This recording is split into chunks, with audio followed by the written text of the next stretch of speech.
coverage of Super Bowl 30 is brought to you by Doritos brand tortilla chips. Get a life. By DirecTV. It's personalized TV. By Royal Star by Yamaha. The cruising spirit lives. And by Tagamet HB. The most prescribed medication of its kind is now for heartburn. The third Super Bowl meeting between the Cowboys and the Steelers has brought to mind some great names. O'Donnell and Aikman here in the present, Staubach and Bradshaw from the past. But there's another former quarterback whose story is unfolding far from this Super Bowl in Tempe, Arizona. Bob Costas went to find it. I stay up. I'm walking. If it gets real cold, I seek some temporary shelter. A building, a store, or I stay for a few minutes, warm up, keep walking, stay up, especially if it's real cold. I'm not going to lay down. If it gets real cold, I keep moving. It's been a long journey since Joe Gilliam became the first black starting quarterback in the NFL. He led the Steelers to a 4-1-1 record to open the '74 season. But then Chuck Noll turned to Terry Bradshaw, and it was Bradshaw who quarterbacked the Steelers to their first Super Bowl. There's no doubt that you were subject to racism in the form of incidents and hate mail, and the Steeler organization received it too. There's no doubt about those attitudes existing then and to some extent still existing now. But do you think race had anything to do with the decision to remove you as the starting quarterback? Because someone could argue, hey, Gilliam was good, Bradshaw was better. Again, I'm not going to buy that. Yeah, he won 4 Super Bowls. And he was the quarterback. But he wasn't any better than me. I know it.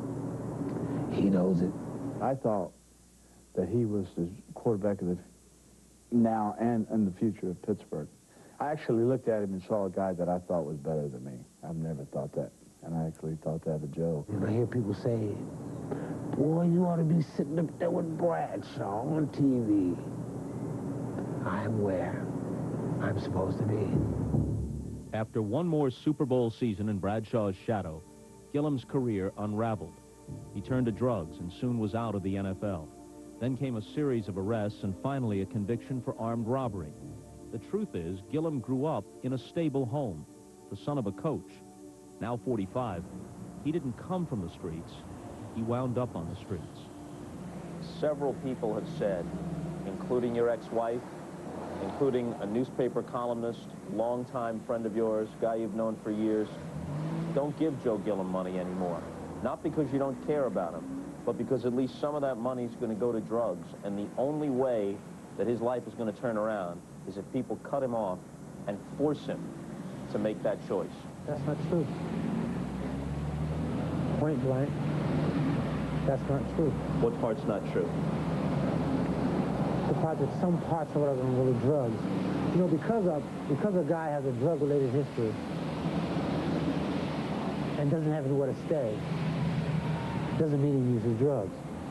When was the last time you used drugs? It's been a while. That's what I'm going to say. What's a while? I'm going to say a while. Now, you know somebody watching this is going to say, even if my sympathies are with him, if he's saying a while could be 2 hours, a while could be a week, a while could be a month. And they can construe it how they want. Do you have a problem today with drugs? Today, no. I'll have a problem with drugs for the rest of my life. I'm an addicted person, so it'll never go away. Now, among the Nashville streets, the former Tennessee State star roams is the one that gave him his nickname. Jefferson Street's changed, and so have I. The comparison, though, was to Joe Namath. He was Broadway Joe. Exactly. He had a strong arm and a quick release. Exactly. And that's what you had. He had a little bit of flair, more than a little, and that's what you had. Exactly. You even wore white shoes occasionally. So if he was Broadway Joe, you were Jefferson Street Joe. Exactly. Magical football memories remain, but they are far from today's reality.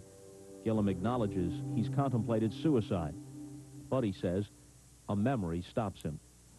You had a sister who committed suicide. Yeah. Here. Yeah. The student here. Yeah. One of those dormitory windows right up there. Yeah. Yeah. And I remember the pain.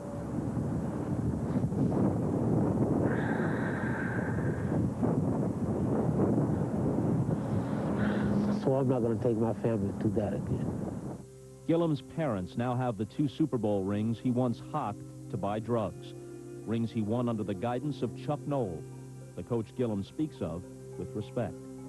Chuck Noll told me one time, he said, Joe, you like to have fun. I said, yeah, coach. He said, you're going to fund your way right out of this league. And he was right. In the beginning, it was fun. But soon after, it wasn't fun anymore. It isn't fun now. What's your path out of this? I think that I will be alive and that I will prosper as long as I stay sober. In fact, for Joe Gilliam, that is the question, isn't it? Because while he has been clean in stretches, he has also been in rehabilitation programs before. One thing Joe does have going for him, a number of family and friends in Nashville who are prepared to support him if he gets into and stays in a rehab program. A short while ago, we told you about Paul Tagliabue's comments about Jerry Jones. Well, they're talking about that or other pleasantries. We'll continue in just a moment.